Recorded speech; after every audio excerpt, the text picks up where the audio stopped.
At yun nga no mga kabayan, pag-usapan nga po natin eto pong nangyayaring pag-iikot-ikot po ni Mayor Mayor Isko Moreno diyan po sa Kalakhang, Maynila. Ngayon nga po mga kabayan, ang lakas po ng mga pag-ulan at ilang pong barangay at lugar diyan po sa Maynila lumulubog na po sa baha.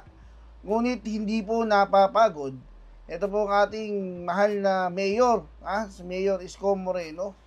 Mantakin mo mga kabayan kahit umuulan, kahit bumabagyo, sinisikap po niya na kanyang mapuntahan yung mga lugar na kanya pong nasasakupan. Yan po talaga ang gawain ng isang mayor mga kabayan.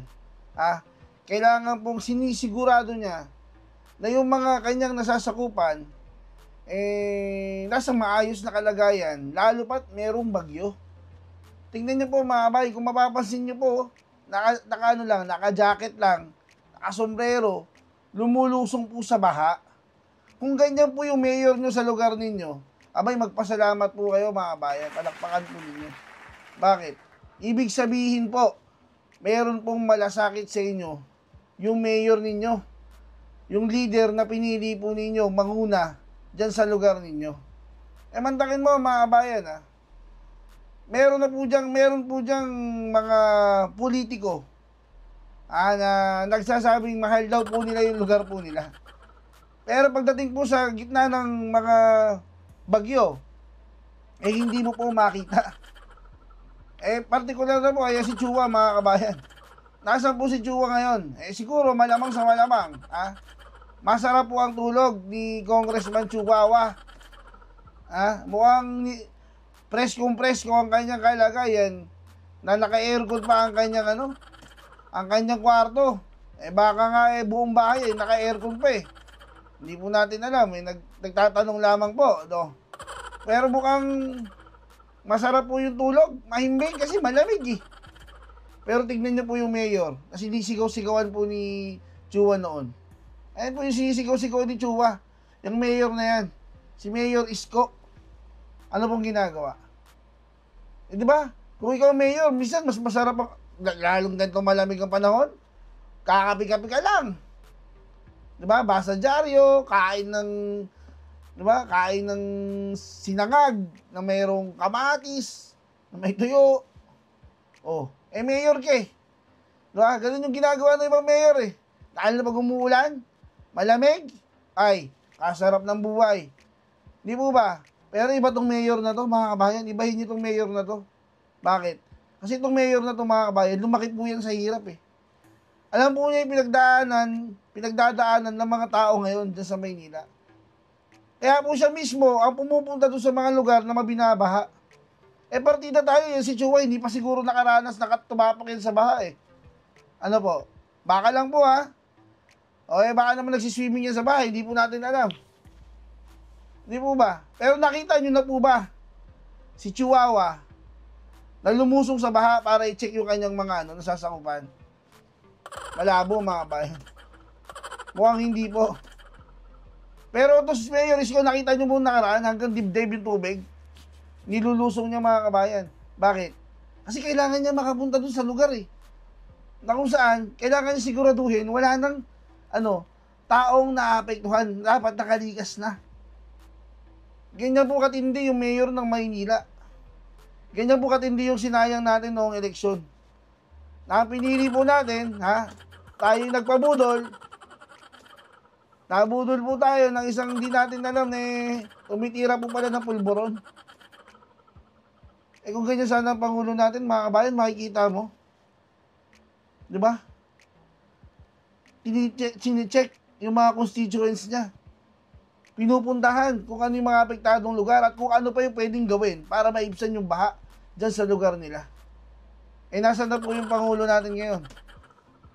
Ano po sabi? Baka nagme-memorize na para sa sona niya bukas. Diba?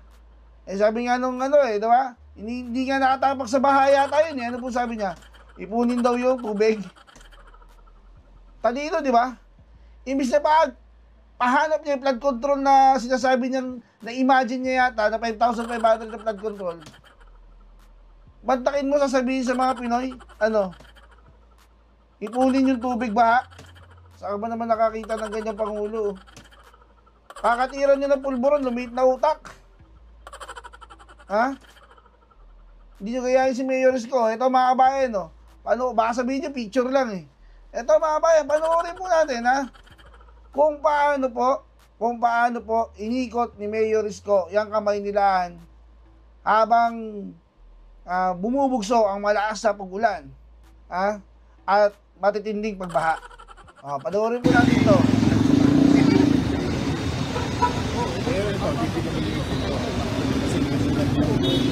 Pero kami naman,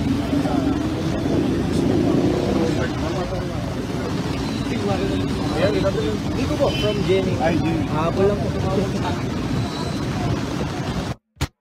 Kasi, gumagana yung bukas. Makikita mo eh, kita kayo na. Ngayon, pagigila naman. Hindi, sabihin, baka kami nagpa-block lang na debris.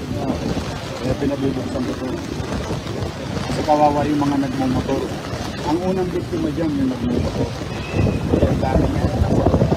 Nasa pa hospital ko. Emergency room nila yun.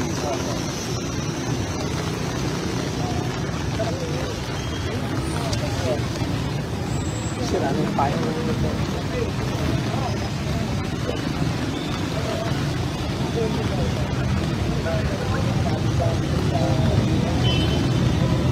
Hindi nga doon.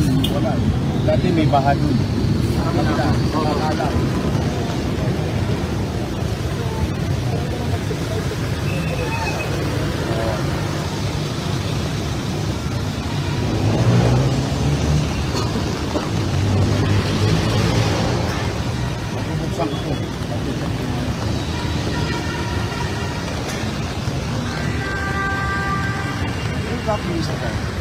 Ready naman. So far wala pa. I love you. So far wala pang ano. Pero naka-ready na yung MDSWD saka MDSW sila Director J at saka si MDRR. Naka-ready naman. Kaya lang wala pang inibang. Usually yan, inaabangan namin yung palo ng alon sa west side dahil may mga community doon. Paseco, Parola, Isla Puting Bato, tapos 105.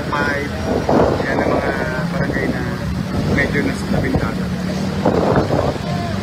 Mag-ingat ka!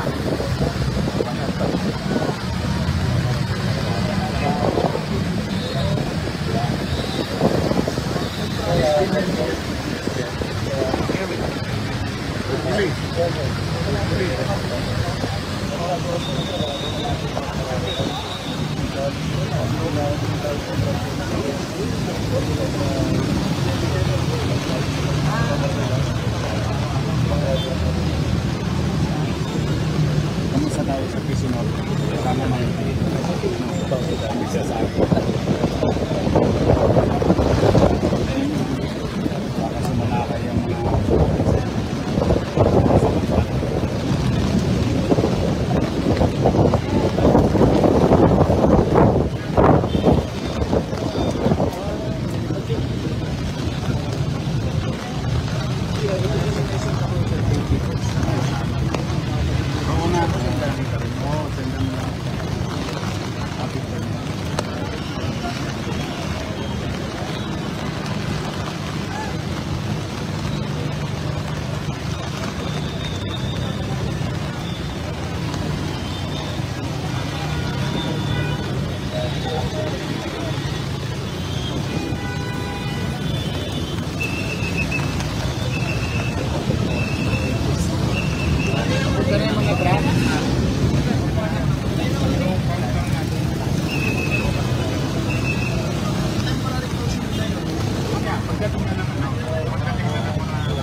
camera kailangan.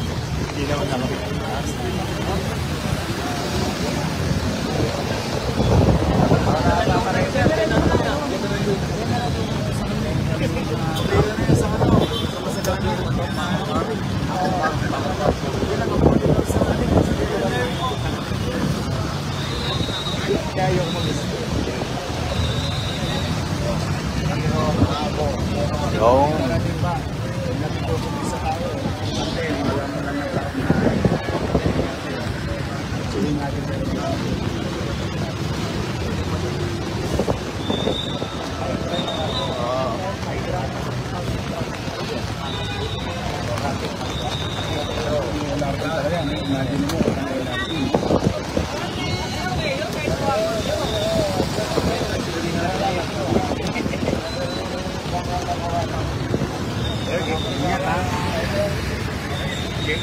Okay, time.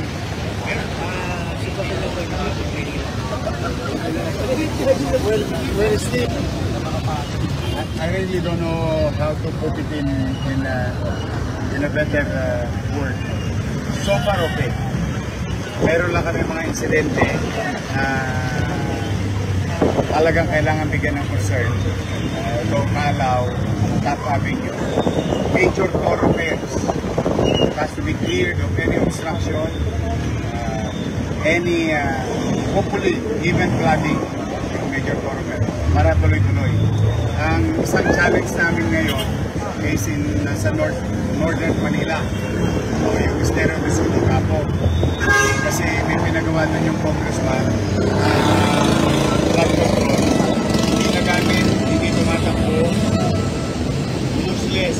Kaya yung mga kababayan namin doon sa Sulicapo, parang mga ngayon doon. Yun ang nalulungkot tayo. I hope that DPWH and MMD will look into this because all Esteros pumping station is under the management and supervision ng MMD at saka DPWH. So kami naman, we try to augment and use our resources, ang aming engineering, DPS, LTRRMO, to really secure yung mga major roads, major thoroughfares, and some unnecessary yung mga dapat na TLC na ng madalang panahon. Dahil natatakot kami pagka lumakas ang hangin, baka tumumba yung mga poste ng Meralco, dala ng inahampas sa mga puno. Marami na nag-clear since this morning. We will continue addressing conclusion at maibsan yung posibleng sa mga epekto bagyo, and hopefully wala a good day, walang masirang properties, lalo na yung kaligtasan ng buhay.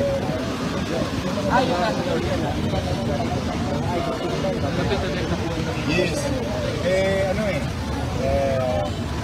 I think it's high time to really address the drainage system and the entire city. Kami naman, yung pinagawa kong study noong July. Yes, sa sarap ng pastillas filling. Rebisco sandwich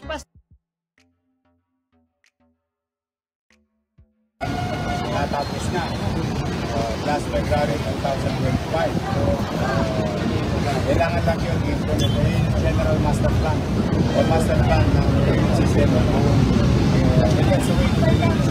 And yung mga pumping station, dapat nakukomplete nila yung volume of water, the growth of volume of water year on year.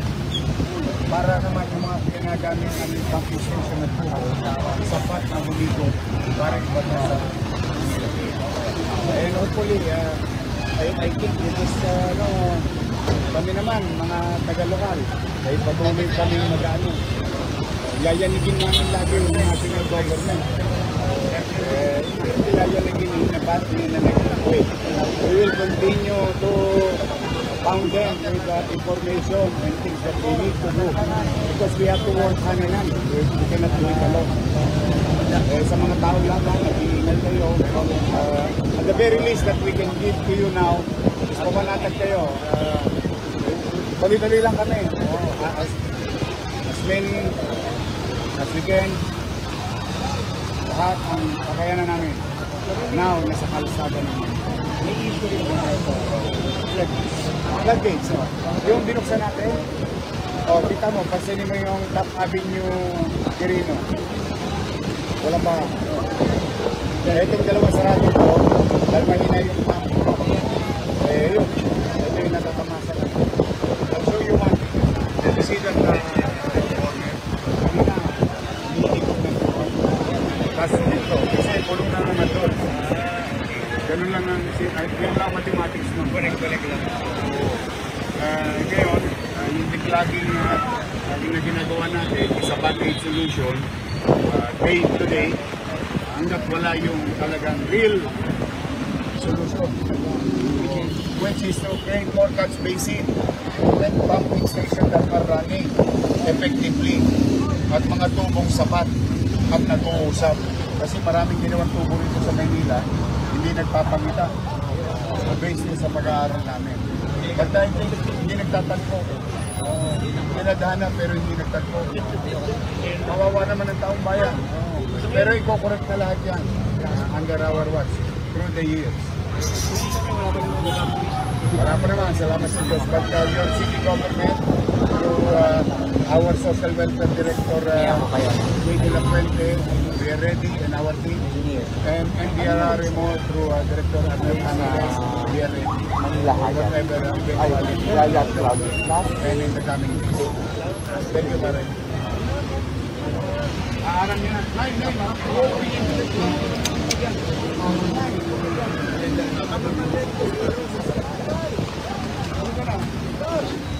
I love you. Mag-ingat ka na. Mag-ingat ka. Mga nanay. Sa gilid ka. Awe.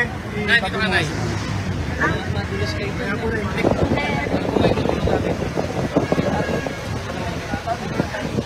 Okay lang.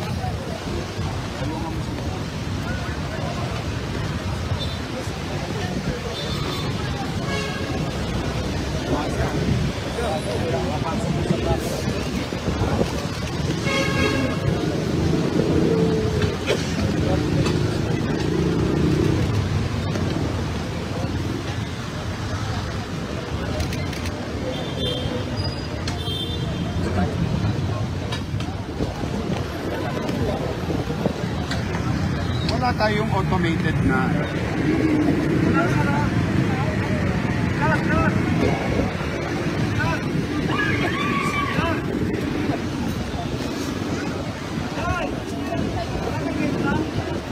yung chain lock.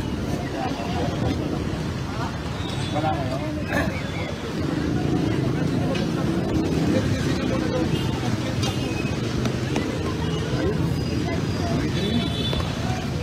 Hindi gumagamit. Walang pouring o pouring. Walang ano tawag doon yung rear wheel? Oo. Parang rear wheel.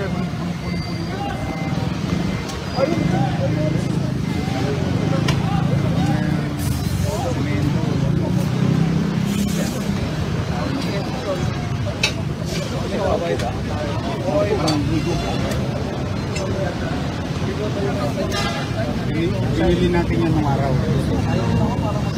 Buti na, buhay pa eh.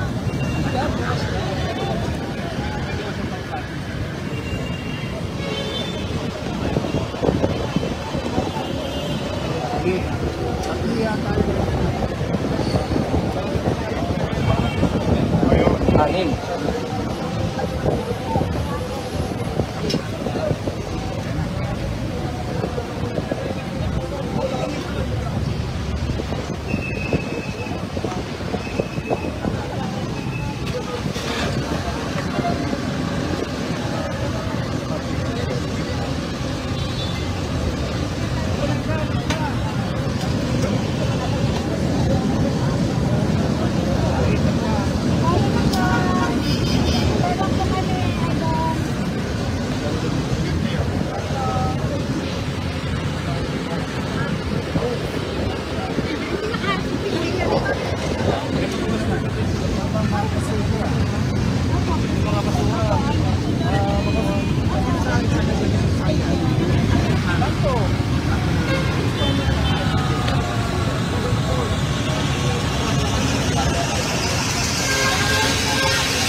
yata.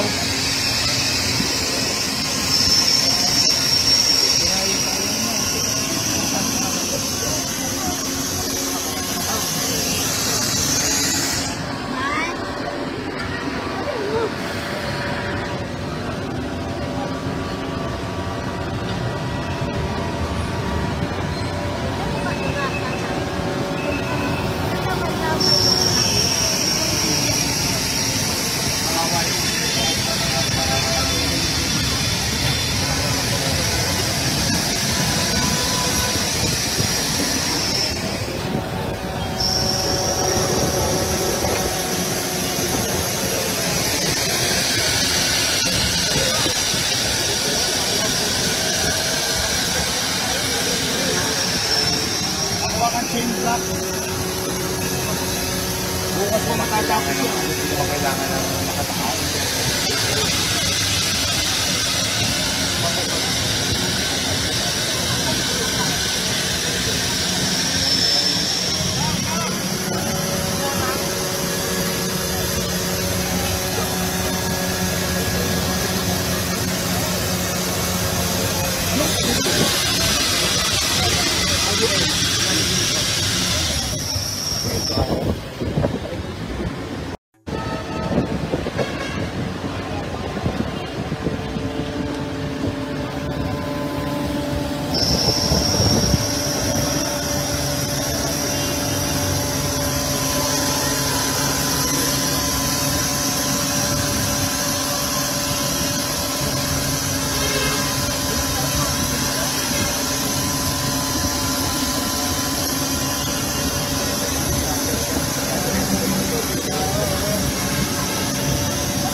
Nakahangin sa tanggal yung ano, para yan yung sak, vacuum.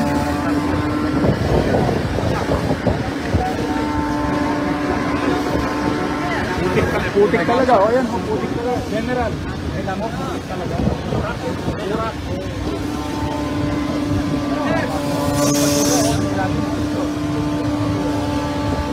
Kaya ano lang, PLC lang talaga. Ayun,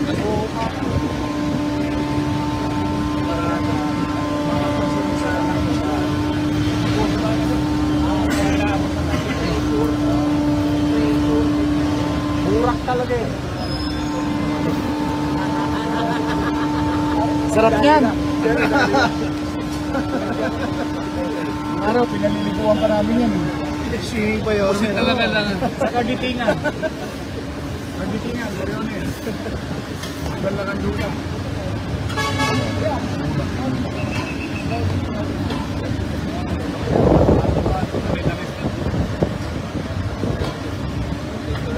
Sabi ko na, PLC yan.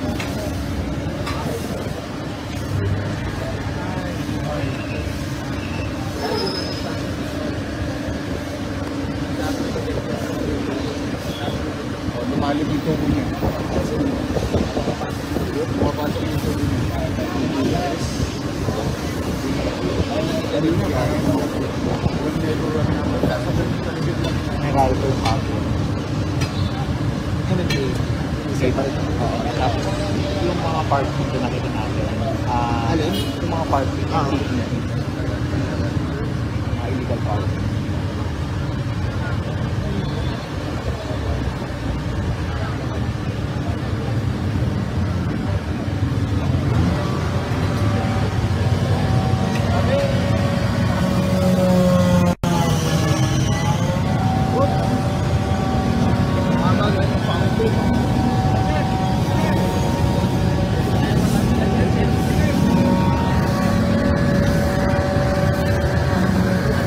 Sarap ah.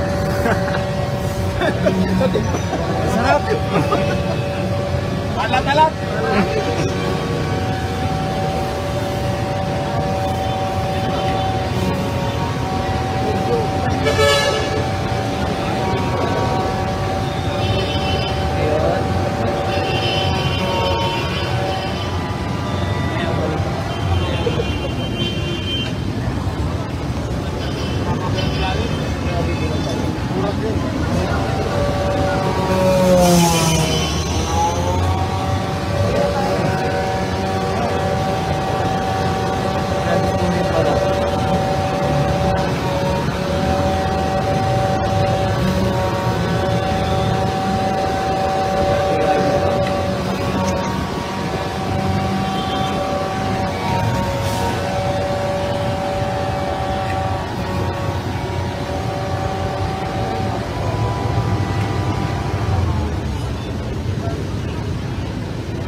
Murah talaga ang dress na.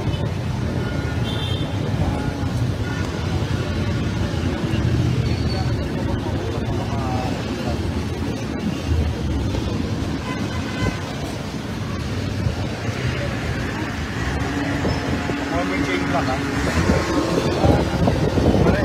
Kaya